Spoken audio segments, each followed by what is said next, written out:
আমরা আমাদের প্রজ্ঞাপন পাওয়ার আগ পর্যন্ত আমরা আমাদের অবস্থানে অনড় থাকবো এবং আমরা প্রজ্ঞাপন না নিয়ে প্রেস ক্লাব থেকে কোনোভাবে যাব না। মূলত 3টি দাবিতে আমরা লাগাতার অবস্থান কর্মসূচি পালন করছি।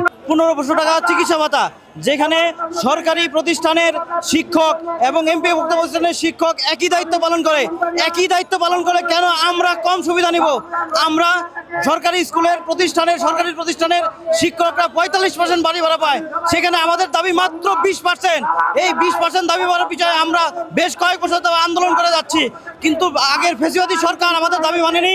বর্তমান অন্তর্বর্তী সরকার আমাদের বিভিন্ন সময় আমাদের প্রতিশ্রুতি দিয়ে আমাদের দাবিগুলো পালন করেনি। গত 13ই আগস্টে আমাদের আন্দোলনে মাত্র 2 মাস সময় চেয়েছিল, সেই 2 মাস সময় দিয়ে আমরা সরকারকে সময় দিয়ে সহযোগিতা করেছি, কিন্তু 2 মাসের মধ্যে মাত্র 500 টাকার বাড়ি ভাড়ার প্রজ্ঞাপন জারি করে আমাদের সাথে উপহাস করেছে, যেটা হাস্যকর এবং লজ্জাজনক। আমরা এই লজ্জাজনক অবস্থার পরিবর্তন চাই। আমরা 20% বাড়ি ভাড়া কার্যকর করে প্রেস ক্লাব থেকে যাব, আর এই দাবি যদি পালন না করে আমাদের পূরণ না করা হয়, আমাদের দাবি হচ্ছে 20% বাড়ি ভাড়া, 1500 টাকা মেডিকেল ভাতা এবং কর্মচারী ভাইদের জন্য 75% বাড়ি ভাড়া।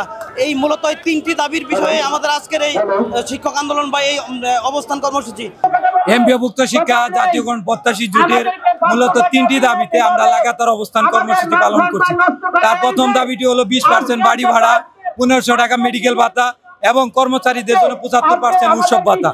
এই উৎসব ভাতা, মেডিকেল ভাতা এবং বাসা ভাড়ার জন্য আমরা 2 মাসের একটি আলটিমেটাম দিয়েছিলাম এবং ওই আলটিমেটামের মধ্যে মাননীয় শিক্ষা উপদেষ্টা, শিক্ষা সচিব এবং অর্থ মন্ত্রণালয়ের কর্মকর্তারা আমাদের আশ্বস্ত করেছিলেন যে 12 তারিখের মধ্যেই আমরা প্রজ্ঞাপন দিয়ে দিতে পারবো।